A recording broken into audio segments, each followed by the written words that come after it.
That was such a great episode. Why didn't more people listen? Sometimes I feel like, is this thing even on? Hi, my name is Neil Matthews. I too have been exactly what I just described. Wondering and wanting a second set of ears to hear my show. Well, that's when I came up with Podcast Insight Solutions, providing you insight and solutions into your show. Whether that be improving your interview style, improving your questions, getting the guests to really come alive, or maybe it's the audio. That's always a little shaky, or maybe it's the editing. I could get better at that. Well, that's where Podcast Insight Solutions comes in. I'd like to listen to your show, provide a second set of ears, and help you come up with solutions to those problem areas in your show. Right now, we're offering a free 30-minute consultation to take your show from meh to shining like a diamond. At Podcast Insight Solutions, we're transforming podcasts with expert insight. Book your consultation today. Welcome home to Other People's Shoes, where every step tells a story. Get ready for an emotional journey like no other with Homecoming. Our homes are more than just a place. It's where we find safety, comfort, and connection through intimate conversations, heartfelt anecdotes, and inspiring stories. We believe that everyone deserves to feel welcomed and secure in their own home. Let us remind you of the beauty and warmth that home should bring. Other People's Shoes, where every step leads you to Homecoming. Welcome home, one and all, to Other People's Shoes. I'm your host, Neil Matthews. Welcome in, come on in. Be sure you put your shoes by the door, though, because in our new house, listen, that has been an adjustment. Let me just tell you, I'm not used to having my shoes by the door. I usually walk in, put them next to my bed. And then what happened in the old house is I would have this massive amount of shoes, this massive clutter bug, as my loving wife of 23 years now has said, is you're kind of like Pigpen. I was like, that's kind of hurtful. So I don't know what to do with that, but we're going to press forward. Reminded me, the shoes by the bed, that is, of this moment in my life. My dad had just come home from who knows where and how long he had been gone. Who knows? It seemed like forever. But undoubtedly, he did bring something with him. He brought home G.I. Joes. And here's the cool part. When we would go play with the neighborhood kids with our G.I. Joes, we always had cooler ones. And here's why, is my dad was bringing them back from foreign countries. So I don't know if they were like released or black market G.I. Joes, but they were pretty awesome. And then every now and then, I have foggy, faint memories of him playing G.I. Joes with us. And it got me thinking today, is what was your home like with Dad? Well, luckily for us, we have a good new friend to tell us maybe more about that. Help me welcome in my new friend, Mark. Mark, how are you today? I'm doing great, Neil. How are you? Now, were you a G.I. Joe guy, or you were a He-Man guy, or is this not even in your era? It is. I'm not sure if I'm a lot older than you, but I was in the age of the full-size G.I. Joes. Just to give my age away again, not only did I have the G.I. Joes, my sisters had the Barbies, but I had the Evel Knievel action figure as well. So it was a long time ago. Yeah, I remember creating forts and communities in my bedroom, having all sorts of stuff created. I was very imaginative. So you're actually bringing me back to Oklahoma when I was 8 to 12 years old. Yeah. I do remember the full-size G.I. Joes, but we had the Mattel version, so I don't know how big they were. Okay. I'm showing with my fingers what appears to be maybe about 3 inches. Snake Eyes, Storm Shadow. We had, I'm thinking of some other ones like Beachhead. I mean, the names and the creativity that Mattel put into these. I'm thinking of Dial Tone. I liked him because he was like into technology and communications. And even as a kid, I was really into that stuff. Those were the G.I. Joes I remember. But I do remember like the bigger versions. My dad did have a few of those. I think we probably borrowed while he was gone. We grew up in base housing, so of course every kid in the neighborhood was immediately family because that's how base housing works. And I do remember playing with the Chavez kids, shout out to them, and they had Barbies. They were girls, and so they had Barbies, and we bring the G.I. Joes together and we would role play what it was like to be married. The G.I. Joe would go off to war, and it was like pre-Army Wives. It was a TV show on Lifetime, I think, that my wife got into. So she made me watch it a few times. So Mark, help us with this, because we love to lead off every show with this question. If we found, say, a pair of shoes at the front door, like we're talking about, What pair of shoes might we find that are yours? Depends on the time of day. The go-to pair is always one of the tennis shoes I have, either kind of the skateboarder kind or the Nike kind of workout running kind. I do work out, I don't run. So usually it'll be tennis shoes most of the time. So there's a guy at my work, and he's a drummer, and he's in a band, Sonago, and they're fantastic. They do this rendition of Tina Turner's songs, Simply the Best, and they do it simply the best. They're just phenomenal. Nice. And so he bought these Van shoes, and I was looking at them one day because I'm a shoe nut. Everyone knows this. Like, I look at your shoes, then I look at your eyes. That's kind of how, when I meet you, that's what I do. Judgment full on display. And I was like, Scotty, those shoes are phenomenal. They're Vans. And he goes, yeah, but they're different. They have like this cushiony part to them, so they're not flat like the Vans of old. I'm like, I got to get a pair. He's like, yeah, you should get a pair because you need another pair of shoes. And he kind of winks at me. So I, of course, jump on the internet and I'm like looking them up, trying to remember the name. And I find some light blue ones. Thank you, Zappos. I have a problem. I have a serious problem. I need to stop buying shoes. So do you have any tennis shoes that are not blue? Yeah. I mean, I have some black ones. Okay. I have some gray ones. Not very many though. Yeah, I can imagine. I have a lot of Jordans. And so that's the hard part too, is we've been to concerts and going out to dinner. So I have my going out to dinner Jordans that I only wear for that occasion. And then I quickly take them back off again when I come back home. I do have some white Hey Dudes that are North Carolina, so there's some blue on them. So help us with this, because when I think about homecoming, again, I was thinking about all these things. Our house was going to be done by the time this series hits, and sure enough, it is. So we've been in it now for a good little while now, 6-8 months now. We have the shoe shack, which has been freshly built. So like every time I get to come home to this 6 feet behind our house, roughly, and this own little dwelling that I'm currently sitting in that I absolutely love and have obviously decorated for those that have seen it online or on the socials. So that's fun too. Then I got a chance last November to go to North Carolina and spend 4 days out there. I went to a football game. I went to a basketball game, met up with some friends, enjoyed the food, all these places. Top of the Hill was one of my favorite restaurants to go to. And I went to the Carolina Coffee Shop, all these places. And I thought, man, I wonder if anyone else has a struggle coming home, or maybe has had not the greatest homecoming experience. And I'm not talking about like the football homecoming, but maybe. But for you, when we say homecoming, what comes to mind? You know, it's so interesting because of my age. Homecoming looks a lot different. When I was young, came to California. My parents lived in Utah at the time, came to California where I now live. And so homecoming then was always being able to be well fed, hopefully have mom do my laundry. It was a chance to kind of reconnect. Obviously, I was apart from my family. And so those times were times of really reconnecting and rekindling relationships. Back in the day, we didn't have cell phones. So it was either pager or payphone or phone in the home if you had it. I was pretty transient. I moved a lot when I first came to California. Then it was a reigniting of relationships and what felt like comfort versus kind of the big bad world that I was out in. And then you get older and you have your own family, your own traditions. And really it's inviting your children. My wife and I have been married 33 years. When I met her 35 years ago, she had 2 children. So I tell people all the time that I'm married into a family. So her son was 9, Ernest Jr., and her daughter was 6, Nicole. And so it was a different experience in inviting them into my home, into my past with my parents. And of course with them, my dad is a bit of a joker and he kind of needles you some and be kind of the butt of the jokes and those kind of conversations. I remember my kids just thinking that grandpa was just so amazing. And the funny thing was, as I told them, that's not the man I grew up with. That's not the stern disciplinarian that I grew up with in that time. And until my parents passed, it was really inviting them into that place of nurturing and care that I had when I was growing up. Well, you mentioned your dad. My dad and I were okay, I think, on some level. Don't remember it always being that way. High school years were rough. Middle school years, I think everybody had a middle school rough year. If you didn't, I don't know where you were. You didn't experience middle school. It's like the 60s. You weren't really there. Yeah. But I remember the stern Marine, 24 in the Corps Marine, gunnery sergeant. To this day, he is in my phone, not as dad. He's in my phone as Gunny. He will introduce himself if I'm at a function and he's at, and he will say, "Hi, I'm Gunny." He doesn't say, "I'm Curtis." He says, "I'm Gunny." That is truly his identity.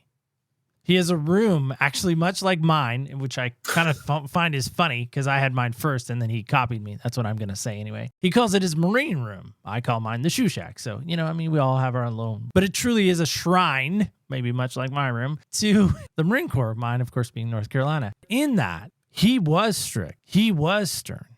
He was absent emotionally. I mean, yes, they're physically, emotionally checked out. He was wherever he had just come from. And I've heard that a lot through the years with Marines and even military personnel. And then my daughter comes along and she starts getting invested into him. And she came back from his house one time. They spent the weekend together, her and her cousins. And they talked about playing the Nintendo Wii and this Mario game, just how much fun it was. And they played Mario Kart and all these things. And I was blown away because I'm like, that doesn't sound like my dad. And then my daughter says, well, Grandpa Duck, that's what all the grandkids call my dad. Well, Grandpa Duck, they love to play my dad's new wife also, which has another dynamic all in itself. And I got to thinking, I thought, this is not the guy I know. This is not the man that raised me. What happened? And so when you talk about that, that's what kind of sparked in me that moment of, wait, do we have a similar experience? What was it like growing up with dad, and how did that shape you maybe now as a dad? That's a really great question, Neil. And I think a couple of things. For sure, I had a similar experience. I tell people about my dad, if you're not in the military, the instructors at basic training, when you go to learn how to become whatever, a Marine, of course, Army, whatever it is, they have drill instructors and they're tough. And they're yelling and they're screaming, and just like in the movies at some level. And I actually joined Marine Corps Reserves right out of high school. My dad, I say this all the time, he wasn't a drill instructor, but he would have been a great one because of his demeanor. And, I don't know if it was kind of that time in history where, men were stoic and strong and all of that. And I don't know if it was partially because he grew up without a father as well.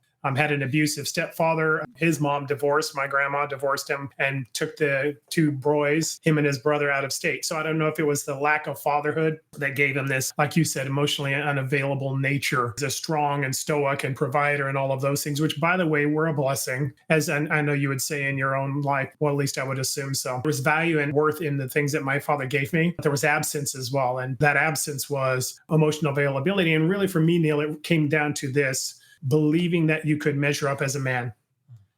For myself, I wasn't that guy.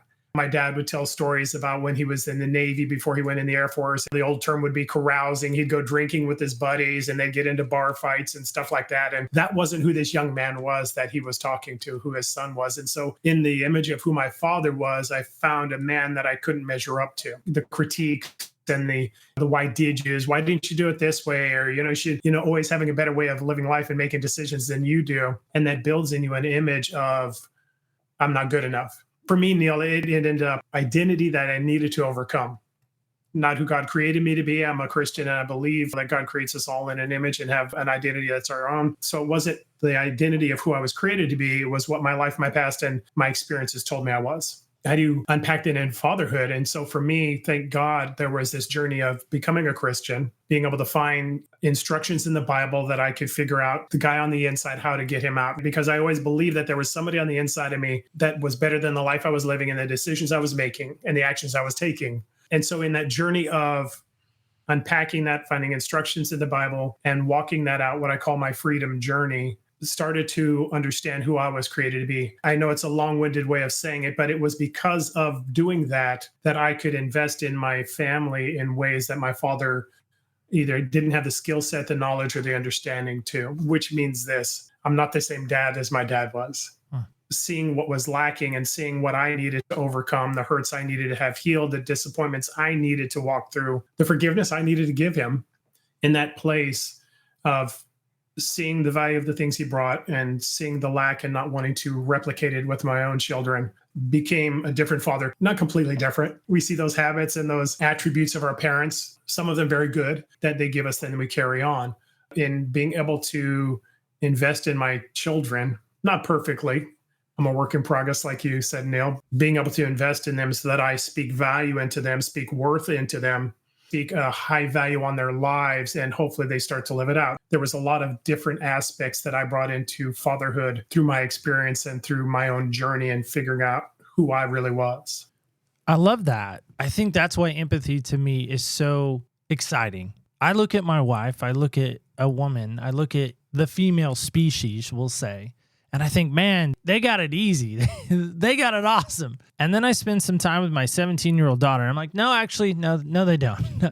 It's actually pretty rough. And then I look at guys I know, guys at church or guys I interact with at work, wherever, the male species of folks. And I'm like, man, we have it rough. Like the girls got it so much. There's this element of empathy that I think comes into play. And I just think to myself, How do we fix that? How do we fix the fact that we should maybe have more empathy in our world? And I don't know if I could somehow give you that power, not that I'm God or a deity of any sort, but if I could somehow give you that power of empathy to say, okay, Mark, in your mind, how do we fix it? This song came through my hearing as you're saying this, again, sparking me into this. It's this really old song, again, talking about old times and maybe nostalgicness. I love the band, Man Band, as he called him. I actually had Andy Chrisman on. He's a member of For Him, sang this song, Measure of a Man. And part of the lyrics, actually the opening lyrics, start like this. The world can analyze you and size you up and throw you on a scale. They can IQ you and run you through the rigorous details. They can do their best to rate you, and they'll place you on a chart and then back it up with scientific smarts. But there's more to you than what you're worth, than the human eye can see. What do you think about when you hear all that? I think there's absolute truth in it. It's very good lyrics because that is the case. So there is this image that the world gives, whether it's man or women. So I don't want to discount women, and I know you don't either. Obviously, you are very fond of them because it's the same. I for should everyone. be. I live with two of them. So yes, I'm very fond of them. My youngest daughter is with us and my wife as well. And I grew up with 3 sisters, no brothers. Same perspective as yourself. Here's the truth of the matter. The world will want to give you an image. I have a course, Life Mastery book, Life Mastery, Living Life by Design. It comes from my own journey. And what I tell people that I work with is if you don't know who you are, the world will tell you.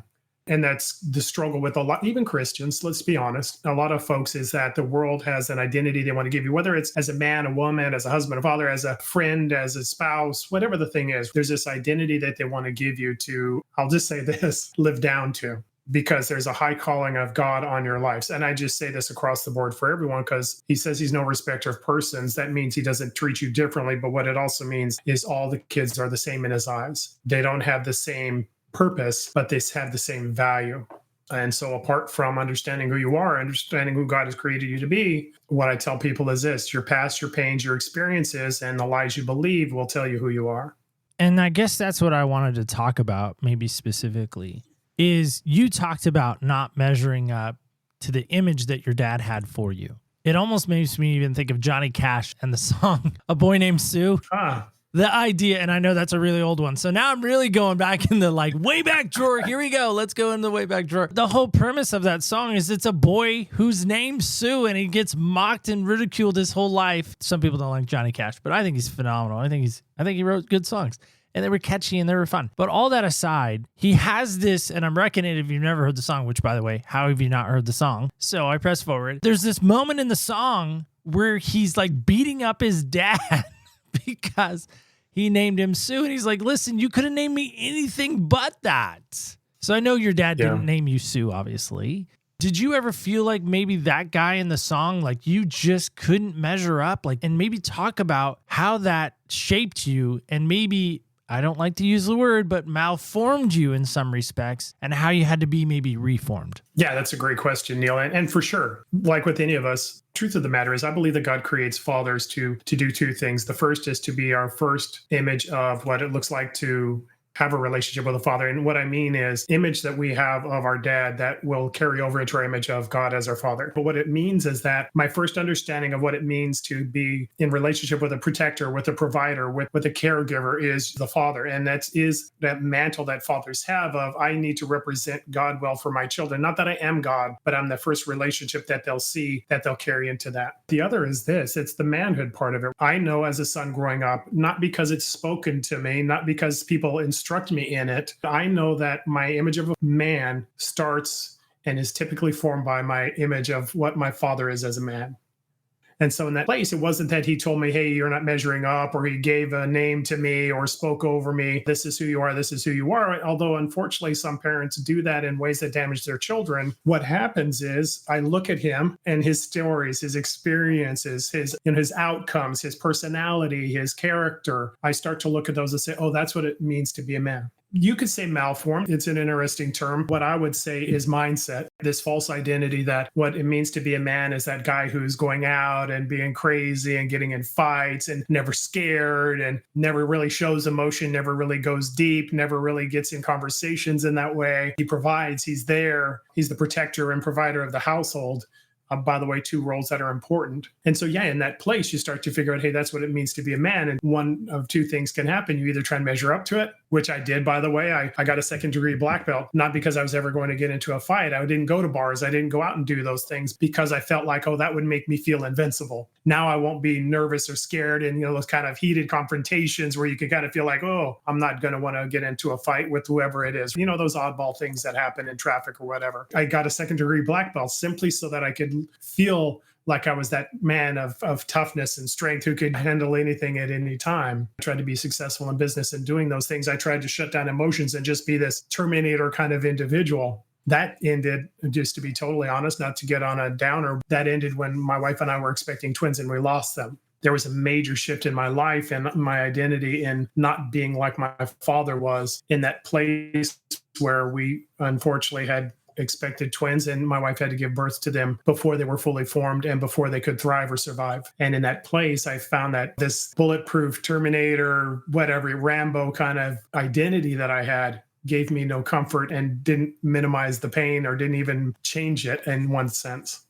And so in that place, I had a transformational moment of understanding I'm not that guy, and I'm not going to be that guy that doesn't help me survive or get through this issue. It didn't overcome the grief. It didn't stop the pain from happening. So what use of it is it for me? So my image of a man is the image I see in my father. If you have a father, if you don't have a father in the household, you kind of have to figure it out, whatever means you use to do that. And in being able to see that, there was the opportunity to say, is that really who I am? Or do I have an identity apart from who my father is? Well, first off, I want to acknowledge what you said there about the twins. It's horrific. There's a loss of life. Yeah. And I know that's a hot button right now in our election season. That's a hot button topic in our world. I just think life is conceived in the womb. There is a life in there. And so others that say otherwise can tell you all you want. That's fine. That is my perspective. When my wife and I were pregnant and the first time I heard my daughter's heartbeat, I thought, it's real. I'm going to be a dad. It's real. Yeah. And so nobody can tell me otherwise. I don't care your perspective. Once you hear a heartbeat, that's a real person in there.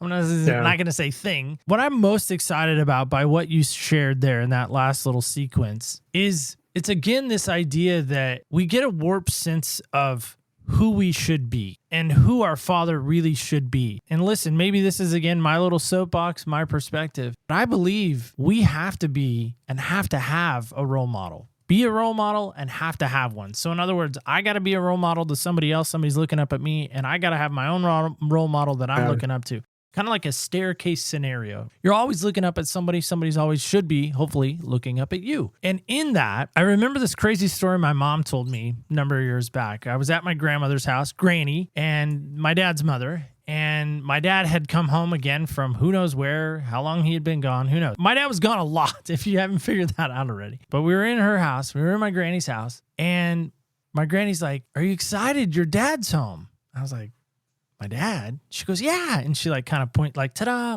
here's your dad. And I was like, that's not my dad.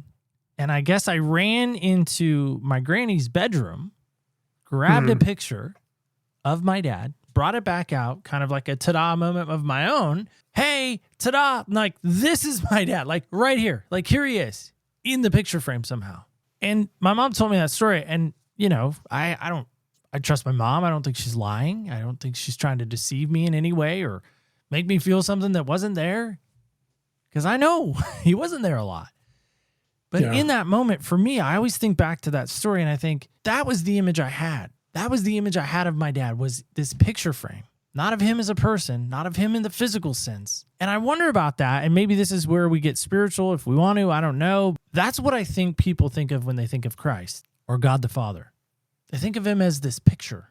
There he is in Sunday school class. Ta-da. There he is on the wall. Ta-da. There's Jesus. There he is.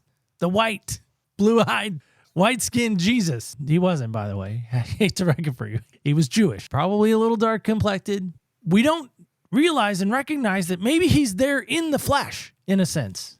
In the spiritual sense. Because we keep running back to the picture going, no, this is the Jesus. This is my role model. This is my guiding light. This is my North Star. Here he is in the picture. And he's like, no, I'm right here. And we don't want that image. We want the one of the picture, if you follow my analogy. No, I think that's a great point. And to be totally honest, that was a bit of a transitional point in my own Christianity, is having an encounter with God.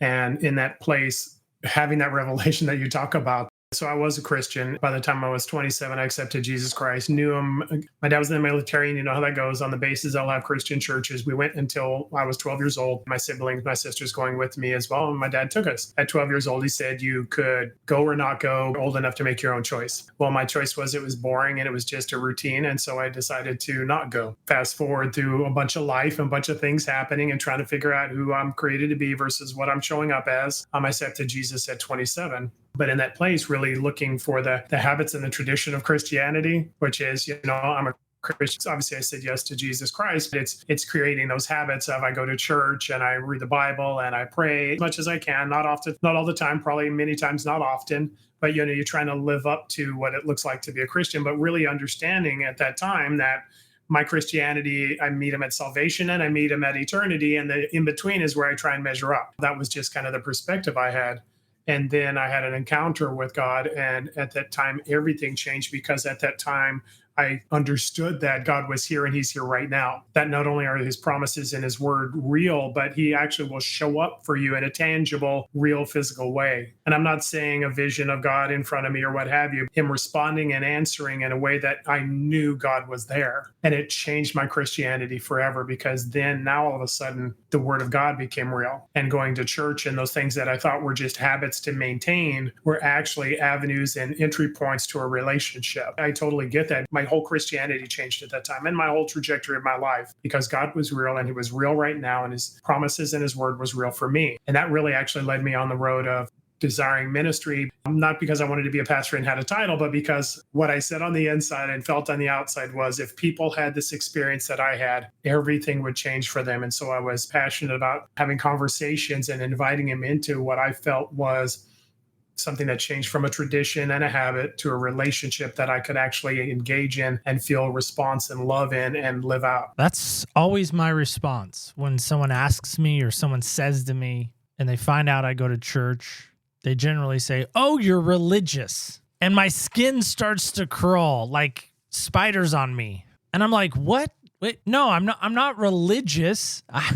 I have a relationship." And they're like, "Yeah, it's the same." And I was like, "Okay, let's break that down. A religion tells you all the things you need to do, like you have to do's. A relationship says I want to do. I'm married. I don't have to go to dinner with my wife. I enjoy going to dinner with my wife. Religion says you must and you got to. No, I enjoy kissing my wife. I enjoy hugging my wife. I enjoy holding her hand. Nobody says I have to do that. I mean, she might. I love what you're saying there again, because again, I think so many times, guys especially, we have been programmed. We've been, I don't want to say brainwashed. I love malformed. I just think of clay and it's just not formed correctly, like Play-Doh of old. And in that, I mean, I was raised on the Chuck Norrises. I was raised on the Rambo. You mentioned Rambo, the Rocky, Mike Tyson, these Hulk Hogan. He made famous at the Trump speech recently. And, all these things, the Ultimate Warrior. I mean, they had these cool names even, going back to the G.I. Joes, Storm Shadow and Snake Eye, Duke and Hawk, and, all these things. And it programmed me as a child and even as a teenager. The Mighty Morphin Power Rangers came into my adolescent years. And, it's morphin' time. All these things that you're transformed into somehow. And again, I know it's not reality. I know that.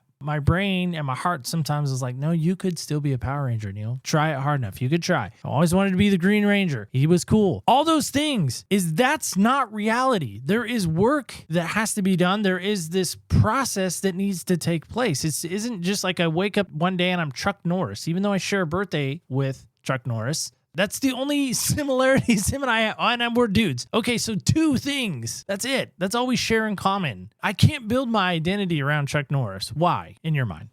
Yeah, absolutely. First off, if I could backtrack really quickly to clarify a point for anybody listening who's a man, strength is amazing. And fortitude and stick-to-itiveness and all of those attributes that are typically associated with men, I'll just say it that way, are awesome. And I know for yourself, Neil, and myself, I love the strength that I have. I love the fortitude that I have. I love the bravery that I have and that men have in general. There's no negativity involved in that at all. there's a false sense of completeness when you're looking at a person and only looking at those attributes and saying, well, that's the whole man. If I do those things, or if I only have those things, then that's who I am. And in either case, here's the challenge in it, is that when we're looking to somebody else to project upon ourselves as who we're created to be, now all of a sudden it takes God out of the picture. In the course that I have, Life Mastery, one of the early things we teach and have them do is to create an I am statement. And what it is, it's who you are apart from your things, your title, your position, your role, your income, all those things that we typically associate with identity. I am a doctor, or I am a whatever, millionaire, or I'm a this, I'm that, whatever the thing is that we identify with is really just attributes of who we are. It's not who we are. And so in that place, we strip it away and say, hey, who are you? Who did God create you to be? Let's focus in on that. In that place, it's also understanding that God did create you to be somebody, and it's specifically, and it's intimately, and it's purposefully, but it's you and you alone. When we look to somebody else, father, movie star, whoever, to help us to understand what it looks like to be a man, while we can learn from them and some of the things that they do, it becomes an image of me trying to imitate somebody else. And in that place, you'll always find yourself lacking. I don't know who the author is who said it. You make a horrible imitation of somebody else, but you make a perfect example of yourself. In that place, first and foremost, who did God create you to be? It's not Chuck Norris, although I appreciate many of the things he is. And by the way, he has one other thing in common with you, is he's a believer. He believes in Jesus Christ. In that place, it's saying, hey, while I appreciate those attributes, the way that I'm going to be unleashed in my life is by understanding who I'm created to be. It's throughout all of Scripture. You know it, Neil, as well as I do. God created, and Gideon's one of my favorite examples, but it's all across the board. He'll tell the person who they're created to be. With Gideon's case, it's a mighty man of valor. And then he'll give him his purpose. You're going to save the Israelites from the Midianites. So the people of God from the enemies of God. He didn't tell him that he needed to measure up to his father. He didn't tell him that, hey, look at your leader and be that guy. He didn't tell him that he needed to take on the errors or the attributes of somebody else.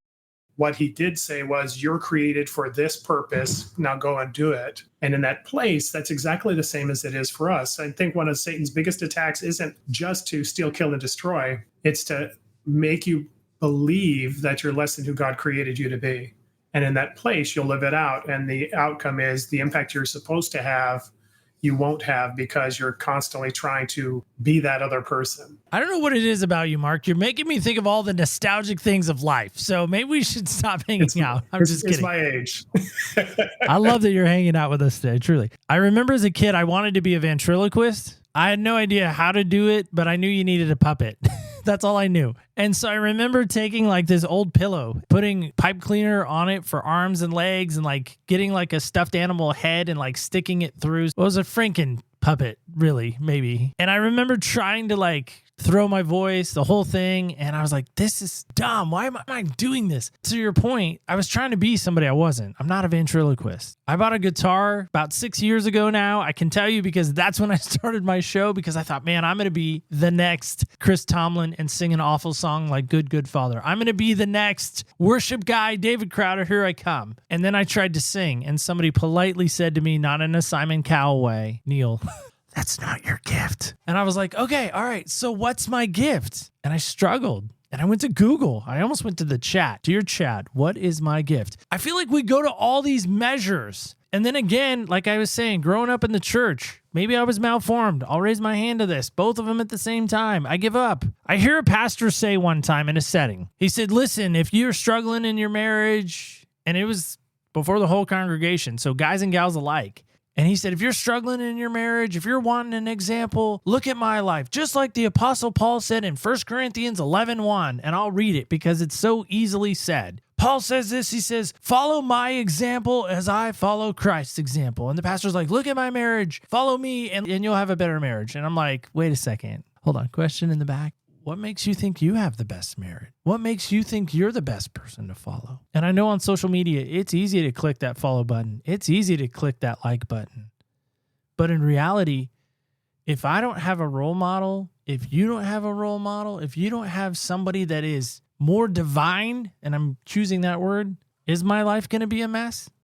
That's a great question as well, because you can expand that into accountability. Do I need somebody else to hold me accountable so that I can live out the life that I'm called to? And, while I appreciate the pastor, and I'm sure his intent was great, at the end of the day, if I'm trying to measure up to who you are, then maybe I'm not measuring up to who God created me to be, whether it's in marriage or life or business or what have you. We want to give examples. not so that you can follow me because I'm perfect, so that there's an intent and an understanding of, hey, this level of my journey is in place because because I walk through vulnerability, because I'm having conversations that are transparent, because I'm doing these things. But at the end of the day, here's the thing I want to unleash in people is, hey, who did God create you to be? What is your marriage supposed to look like? What is that relationship with the two of you? I talked about where I had an encounter with God and it unleashed this passion and of everybody's got to know this. This is God's real and he's real right now. It led me on a journey of just doing a bunch of things. I'm kind of an all-in guy. So when I'm in something, I'm all in. When I'm out, I'm all out. And so for me, it was, I'm chasing God everywhere, wherever he's at. I went to Australia, I went to Brazil, I went to California,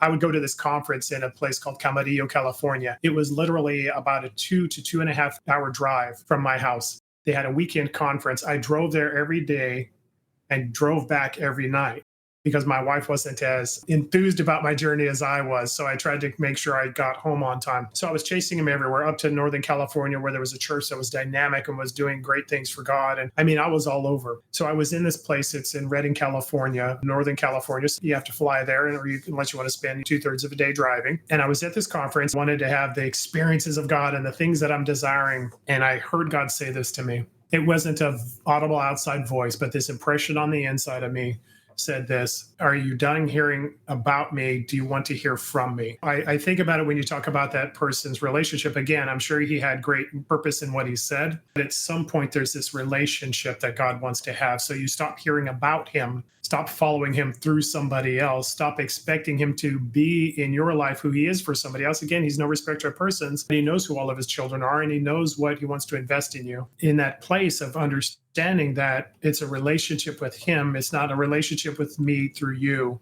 to him, that is going to make the difference in the world. And by the way, you're worth it. He calls us his children. We call him Father for a reason.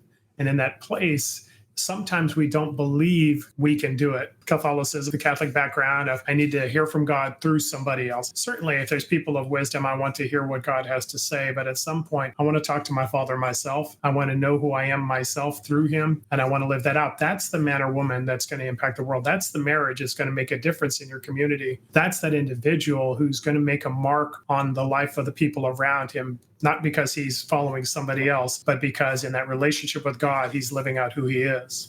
Speaking of Mark, do you know the biblical meaning of your name? I can say I do. I looked it up because I was curious. Polite and shining. Polite and shining. So you can tell your wife that. Listen, I'm polite and shining. My name means it. Neil means champion, by the way. And let me tell you again, going back to this idea of our identity and who we are. I struggled with that when I found that out. First things I probably Googled when there was a Google, and this is not even Google. It's like Netscape Navigator back in like freshman year. We're looking up names and looking up dumb stuff on the internet that we probably had no business looking up at a school computer. I remember reading that on the screen, and I remember thinking, champion?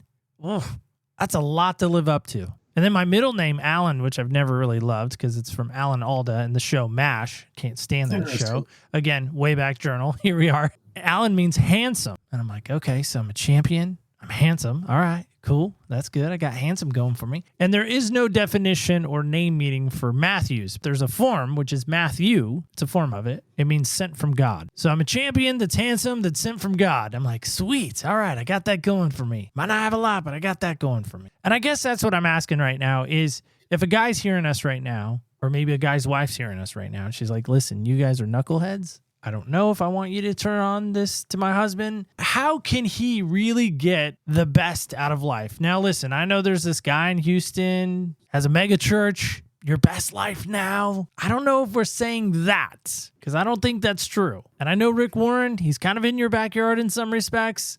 Yeah. You know, we got this purpose-driven life, but I think it's more than that. Don't you? Maybe you could speak to that. Yeah, absolutely. Great question. So how do I get to a place of, first off, believing that there's more and that I can actually live it out? Really what I delve into in my course, because that's what I needed in my own life. I tell people about my book, Life Mastery, Living Life by Design, or my course, Life Mastery. And I tell them I didn't create it because I thought it was a great tool, a great idea, a great thing that I can share with other people. I really used it as a documentation of my own journey of walking from being bound to free, being hurt to healed, and in that place wanting to give it to other people. And it's not just about past and my pain and the hurts that I've walked through. Really what it is understanding that those things are standing in the way of an identity that God's created you to be, and that identity is you lived out. At the end of the day, if we don't know who we are, we're going to try and prove it through the things that we do, the titles that we get, the attributes that we have, the possessions that we have in our home. It's those outside things that try and tell us who we are. So if I was talking to a man or talking to his wife today, I would start with this and say, hey, that thing on the inside where you believe, you think, you're hoping, you kind of understand that there may be more than the life you're living. I believe, like it was with myself, that this is the spirit on the inside of you saying there's more than where you're at. I believe it's an invitation of God to say that there's more than where you're living. If I can help you unpack who you are, I can help you understand what you're created for. Apart from that, everything on the outside of me is going to have to do it. And it even works in marriage. I tell people this. And, I love my wife. We've been married 33 years, known each other 35. She's the best part of my life. She's made my life better simply by being in it.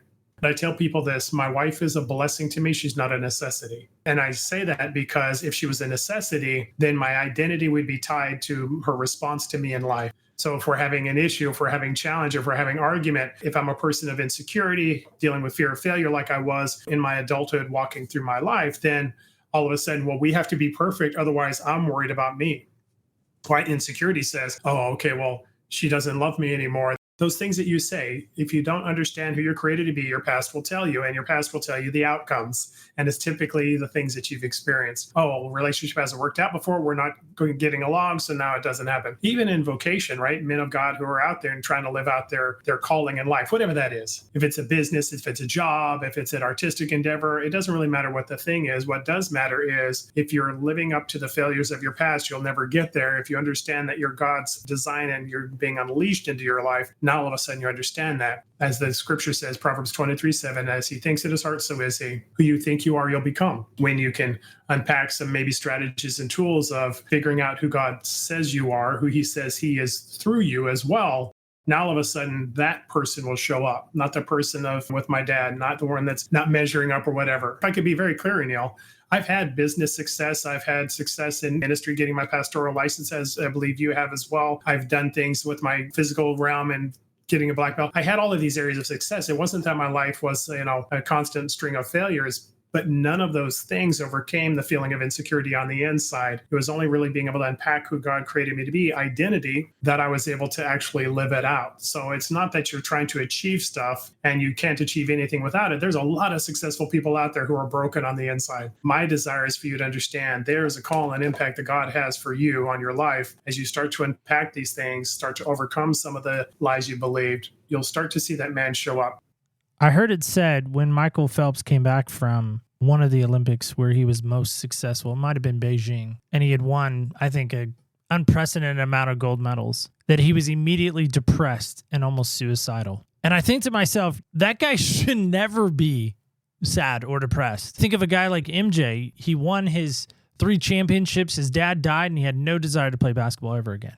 He had to go play baseball to get away. People say, well, he was chasing a dream. Sure, he was. But I think he just needed a break from everything, and baseball was his break. Talk about these high-profile athletes that have gone through the crucible of life, and then they get to this final stage. Simone Biles, she walked away. She absolutely walked away. She trained for the 4 years to get there, got there, and was like, yeah, actually, I'm done. I'm out. And didn't compete. And people threw rocks and were angry, and sponsors were, I'm sure, ticked. All these things. I wonder about this for guys because, again, I think, listen, I could give you $1 million tomorrow. I could give you $10 million tomorrow. Sure, I'm sure that would change your life, and it'd probably make your wife super happy and maybe you happy. But what do you do when the money runs out? What do you do when the stuff is tarnished? What do you do when everything is stripped away and you're just there bare? What do you do? Well, there's a guy named Job that happened to. And he said, even though my God may slay me, I will praise him. And I think so many times in life, and maybe you're saying this, is that guys right now might be looking at their life and it might be like my room of old when I was a kid and you got the apple juice like stuck to the bottom of the carpet, the apple juice concentrate. You got shoes everywhere. You got clothes everywhere. It probably smells like a locker room. Guys are looking at their life maybe like my room of old as I was illustrating. Where do I start? Like, do I start in the closet? Do I start under the bed? Do I make the bed first and like push everything under the bed and, oh, everything looks fine and dandy, we're good? Where is a good step one to say, okay, I want to get this under control? What you guys are talking about today, man, I've been dealing with that. I didn't want to tell anybody. I'm kind of keeping it a secret. What do I do? What's step one? And maybe 3, 4, and so on, if we can, maybe 5 steps. That's a great question, Neil. And so I'll give you 4. So I always start with identity, again, because I say identity is everything. If I could give you one more scripture, Matthew 3, Jesus is baptized. You know the story, and I'm sure most of the folks listening do. Jesus is baptized by his cousin John, and he comes up out of the water. It says that the heavens open up and that the Holy Spirit descends like a dove and remains, abides with him, which means it stays with him. And then there's this voice. A voice comes from heaven and said, "This is my beloved son in whom I'm well pleased." It was God speaking the truth of who Christ was. And I don't believe it was for him. I believe Christ already knew who he was, but it was for the mass of people and for you and me to understand this identity statement of you matter before you do anything. And so he goes into the desert, 40 days, he's fasting. Satan comes at an opportune time when he's physically at his weakest. Like you and I know, Neil, if you're going to take a shot at the Savior, you better give your best shot first. And so his best shot is to say this: if you are the Son of God, then turn these stones to bread. And in that unpacking of it is really an analysis of how most of us live. If you believe you are that, then prove it. And so that's where the outside world, the income, the things we do, or they tell us that we're somebody of success or we're somebody of failure. And Jesus says this, he says, "Man shall not live by bread alone, but by every word that comes from the mouth of God." Now, you and I know that this may have not been the last word that God had for him, but the last recorded word that God said to Jesus, or in the presence of Jesus, was, "This is my beloved son." Identity is everything. It starts with identity. When you know who you are, not only won't the world be able to change you, but neither will Satan be able to lie to you. But apart from that, he's always, I say this, Satan's not clever, he's consistent. He's consistent because it consistently works. Hey, prove it. You're not good enough where you're at. You're not good enough as you are. So the first 3 tools are really what we use in the course, Life Mastery, and the book, Life Mastery, Living Life by Design, to really unpack who you are. The first is the I am statement. Who are you? As a Christian, and if you are a Christian, my hope is that you start the conversation with God and you say, "God, who did you create me to be?" And in that place, document it, write it down. I started doing a journal when I was chasing after God and passionate after him, because just like men and women in the Word of God in the Bible, I believe that God's doing amazing things in your life. And if he's doing it, you should write it down. You should honor it by memorizing it, by writing it, by putting it on, tablets, whatever that tablet looks like, your computer, your phone, whatever. So it starts with an I am statement. Who are you created to be? Not your stuff, not the things. We've already unpacked that. Who you are apart from those is who you really are. And then I give them 2 other things to do. One is a celebration list. One is a accomplishment list. And the celebration list is not about celebrating the things I've got. It's celebrating who I am. What do you love about you? And the reason why we unpack that for men specifically, well, I probably for women as well, is what I find if I look at myself, the things that's much easier for me to see are my failures, the things I've let me down, the things I need to improve on, the things I need to get better with. But in the celebration list, you start to understand who you're created to be by saying, I love this about me. For me, I love the fact that I've got blue eyes versus green or brown. I love the fact that I love chocolate. I love the fact that I have an easy sense of humor. I love the fact that I'm emotionally deep. And so I don't even watch emotional movies with my wife because I know it'll affect me. I don't let her tell those stories, those tragedies that they give on social media. My wife would tell me those things. I said, I don't want to hear about it because I know it has an emotional impact on somebody like myself. I love that about me. I love the fact that I'm a black and white guy. I'm either all in or all out. And if I'm all in, I'm all in till the end. I love those things about myself. What do you celebrate about you? And here's the thing that I find, Neil, the more I can celebrate about me, the more I see God in me.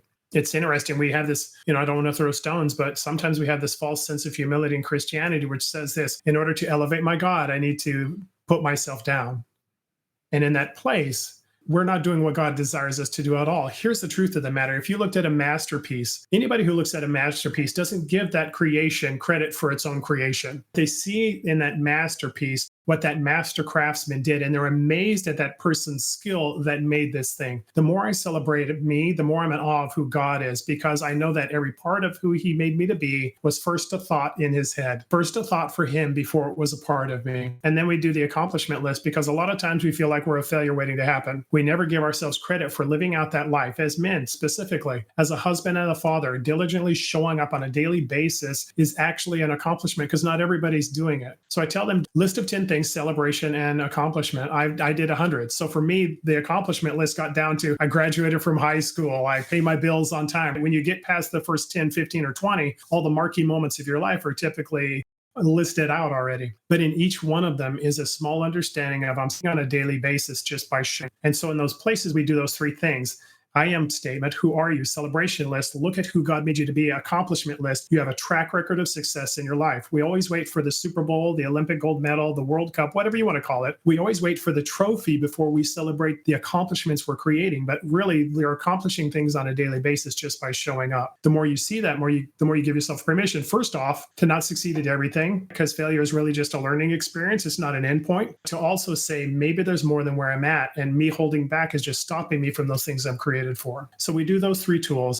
We have a 3-step transformational strategy. By the way, all of these are foundationally based on scripture. So our 3-step transformational strategy are mastering your thoughts, words, and actions. There's no change that'll happen. There's no transformation that'll happen in your life until it happens by mastering your thoughts, words, and actions. We could talk about it scientifically or biblically, but both of them are in alignment. Who you are is the person you think you are, the word you speak about yourself, and the actions you take. You want to change to become who God created you to be. Well, I take those tools, my I am statement, my celebration list, my accomplishment list. This is who I am. And I start to align my thoughts with that. Proverbs 23:7, as he thinks in his heart, so is he. Author talking to a reader about a wealthy person who is acting generous on the outside. They're really not that person on the inside. But in there is an instruction from God that says, if I am where I'm at right now because of the thoughts I've been thinking, and you are, then how do I align myself with who God says I am? By changing my thoughts, by repetitively repeating, by meditating on, let the words of my mouth and the meditations of my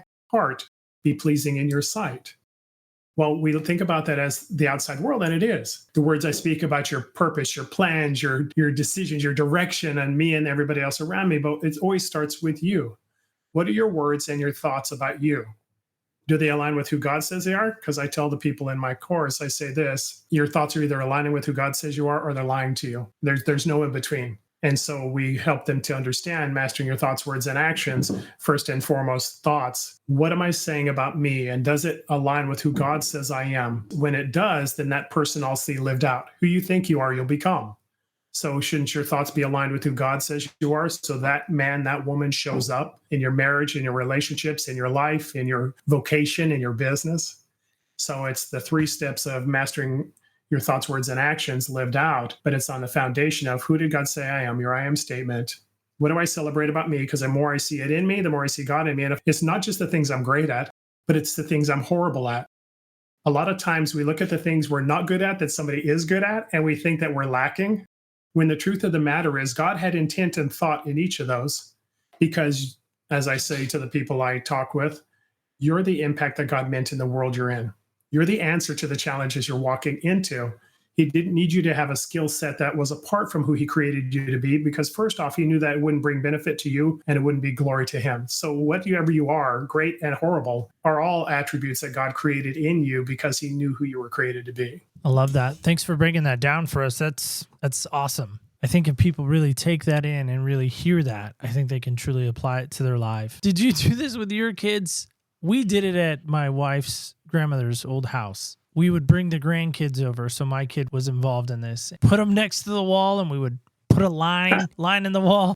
Yeah. We would see them grow over time, and there was this one wall that was dedicated to all the kids, great-grandkids, then the grandkids. My name and height was on the wall, and my wife and her brother and my sister-in-law and everybody, the whole family, like just all these marks on the wall. And it was really kind of cool to see. And what's interesting to me is there were times, even though it was supposed to be fun and just joyous, that I would look at the wall and I would look at the marks. I would look at my daughter and I would say, oh, you're better than the other kids. You're taller. You're better. Of course she's taller. Of course she's better because 1, she's mine. But 2, she's older. She's naturally going to be taller than the other kids. I wonder about that even for guys right now. It seems like every men's group struggles with this on some level, that it turns into this gigantic measuring contest. Oh, you were in the Marine Corps? Well, I was in Special Forces. You were in Special Forces? Well, I was once in an action film as an extra with Arnold Schwarzenegger. Just turns into this one-upping game. Like, who can one-up the next guy? And maybe as we close, what's the danger in that if you had that mindset? Not everyone else, but if Mark had the mindset of, okay, my whole goal and purpose and existence is to one-up somebody, how damaging would that be for you? Or maybe it wouldn't be. No, that's a great perspective. And how I unpack it in my own life is the same way that I try and teach others to do as well. And I talk about this success versus fulfillment. Success is just me doing something long enough, consistently enough, just basically outworking everybody around me until I'm better than them at whatever that task is, that gifting, the thing that you're doing. But it's interesting that your analogy of the wall and the height, something I celebrate about me. I celebrated when I was 17 years old, 16 or 17, and I was taller than my dad, because there was something that I felt was a measurement of success, even though I didn't create it. It was who God made me to be. Back to what you're talking about, fulfillment versus success. And so what we're aiming for in life mastery is freedom. And what I talk about is freedom looks like something lived out, and it looks like mastering your life in every area of your life. And what it means is that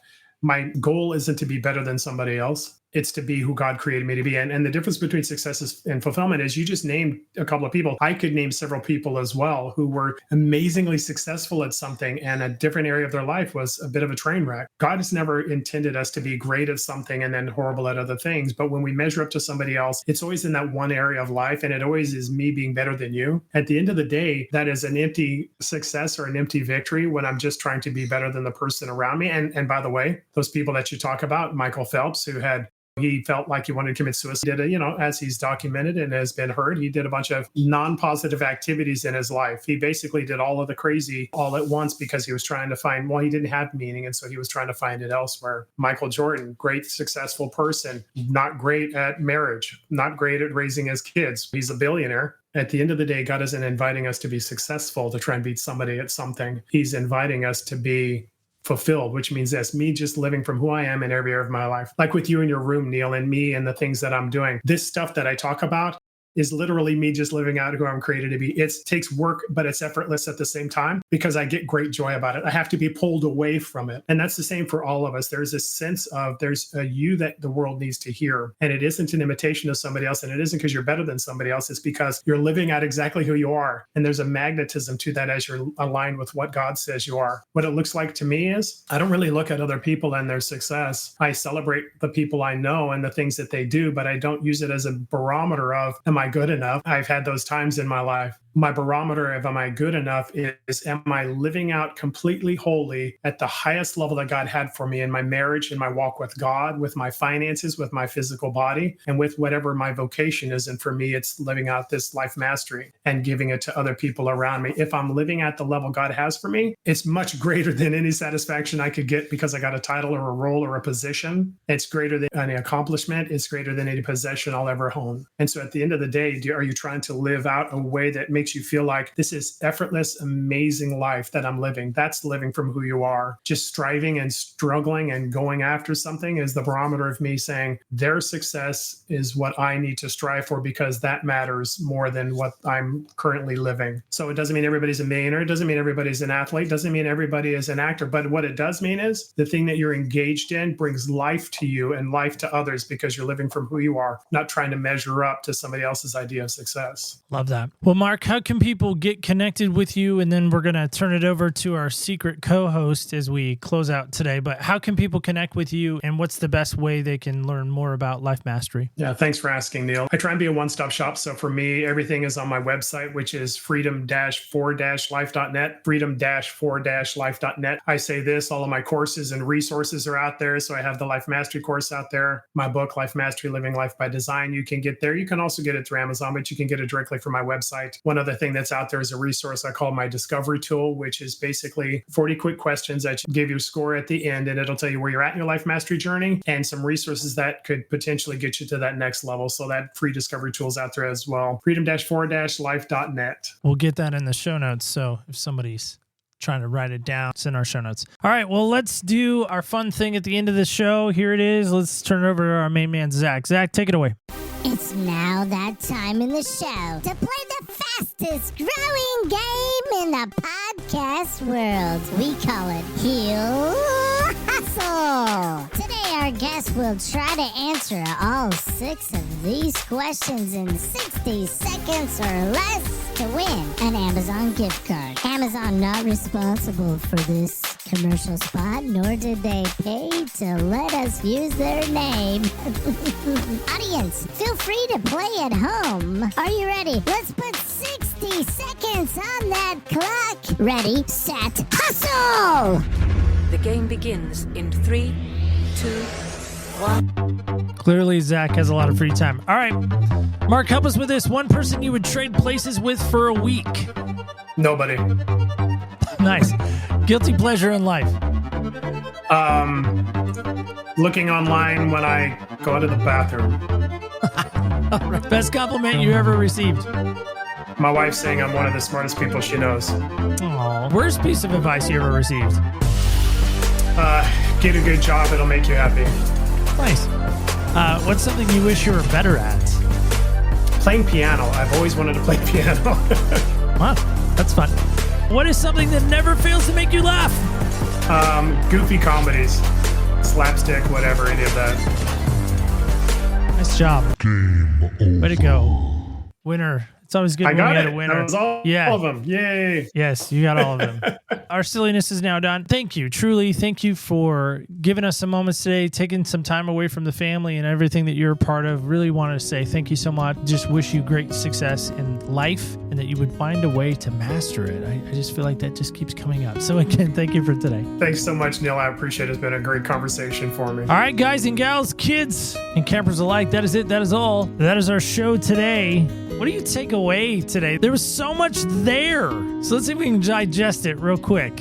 Here's my takeaway. Listen, I'm serious about the Chuck Norris thing. I'm shamefully admitting this. I love Delta Force. Like that movie, man, Chuck Norris is just awesome. And Walker, Texas Ranger, he's a bad mamma jamma. It just seems like there's nothing he can't do. I wanted to be him. I really did. I thought, okay, if I could just be Chuck Norris, my life would be perfect. I would master everything. I would get all this stuff. But maybe that's it. And maybe that goes back into what I was saying. I don't know if you caught, I dreamed of also being a ventriloquist. Add it to the list of things. Who's really controlling me? Who's in control of my life? Who's in control of my mouth? Who's in control of my thoughts? It's not like this cruise control thing where you can kind of set it and forget it. My brother-in-law has a Cybertruck now, and he can do that. He can actually drive and not drive, like it drives for him. Who's driving your life right now? Who's that person that you're still like, man, I want to be? Why can't you be you? Why can't I just be Neil Allen Matthews? And maybe you fill in your name there. Why can't you be them? Let me know if that's a struggle for you, because I got a feeling, I got a friend, I just made one that might be able to help you. Let us know. opspodcast.com is a great place to let us know. You can also let us know on the socials at OPS Podcast Show on our Facebook, Instagram, and X. And don't forget this, remember, don't ever forget, like Mufasa, remember. Remember, when you walk in other people's shoes, you really do get a different perspective on life. Thank you so much for listening. Stay tuned till next week when we walk in other people's shoes.